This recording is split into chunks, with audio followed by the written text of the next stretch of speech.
refrigerator's so noisy. Hi guys, me again. I actually got several questions this week, so I'll, jump right into it because I tried not to make this too long. These are already 3 times longer than my other videos, so let's keep it rolling. The first one is a quick one from Friday. What exactly do I mean by toothpick done? Bake 40 to 50 minutes or until toothpick done. Anytime you look up a cake recipe, it'll tell you to bake from X to X amount of time or until a toothpick inserted into the center comes out clean. I condense that down to toothpick done because it's less of a mouthful. Though I understand now it might not be that intuitive for people who don't bake very often, so that's what it means. This next question was obviously sarcastic. So, which fruit are you gonna buy too much of next? But it actually brings up something I want to talk about. So, like I mentioned last week, I live in this tiny little out-of-the-way town. We don't have, any movie theater or restaurant, not even a real supermarket. We just have our little independent grocer. And so the nearest Safeway is about 10 miles down the road. And obviously they buy their stuff in bulk. And apparently it was an amazing harvest this year because they got overstocked. And when that happens, they send out the extra to nearby hospitals and food pantries and local independent grocers.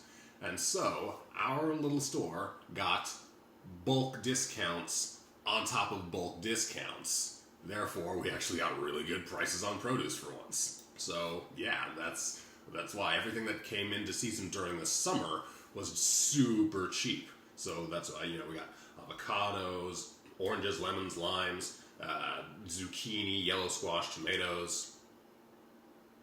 Next question. What are my go-to comfort foods? Anything with lots of fat and salt. That's the short answer.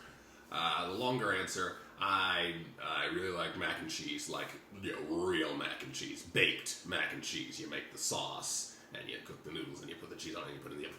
Yeah, it's the sort of thing. It's my mother's recipe, which was in turn her mother's recipe, and well, now I guess it's sort of my recipe. It's really more of a cold weather thing, so I'm gonna wait a while yet before I put it on here. But don't worry, I'll show it to you eventually. There's a quicker mac and cheese that I could make that I might be. I have interesting taste. On the one side of my family, I have Wisconsin dairy farmers. On the other side, a Southern church family. So I love cheese and I love soul food. I'll pretty much eat anything that doesn't try to eat me first.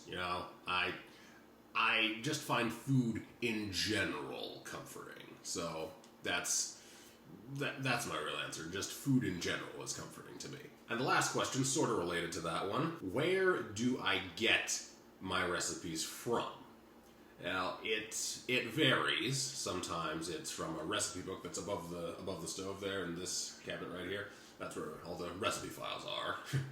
And sometimes it's from a book, sometimes it's from my mom's recipe box. Sometimes I look it up online. Whatever it is, I always try to put my own spin on it before I make a video out of it, because I don't just want to be reusing someone else's work. I want to make it mine and then put it out. So like the avocado pudding. I looked up a recipe to use up those 2 cups of avocado, and the recipe called for, I think, cocoa powder and honey. Instead, I used that table chocolate, chocolate para mesa, which itself was left over from a different recipe, a drink recipe that I had made a while before, which, again, I might show later on when it starts cooling down outside. The cocoa mango chicken, that I had made once, and then I reworked it so the original recipe didn't tell you to marinate the chicken. It also called for pomegranate seeds, which I just never bothered with, because A, pomegranate is kind of annoying to work with, and B, it's kind of expensive, so I just never bothered with it. Of course, then there's the red velvet, which is the one that I did the most tweaking to. What I actually, the way I made that recipe, I looked up, I Googled red velvet cake recipes, And so I pulled about half a dozen of them, and I took the aspects of each one that I liked and put them together. Like, this one has a little more cocoa powder. This one has a little less sugar. This one uses milk and sour cream. This one uses buttermilk. So for mine, I used sour cream and buttermilk. That's the thing. It's not a healthy recipe. It's never meant to be. Like, I will. If you ask me for a low-fat version of some of these, I can work with that. But red velvet, no. Low-fat or no-fat red velvet is a sacrilege. I refuse. Like, if you're gonna make red velvet, make some damn red velvet, alright? But, anyway, that's about all I have. Thanks for continuing to watch. Thanks for all the questions. If you have anything else you want to know, leave it in the comments. Of course, subscribe to the channel, like the video, like the Facebook page, follow on Twitter, all that good stuff. I'll be honest, I'm kind of boring on social media, but I might become more interesting at some point. I don't know. I'm trying.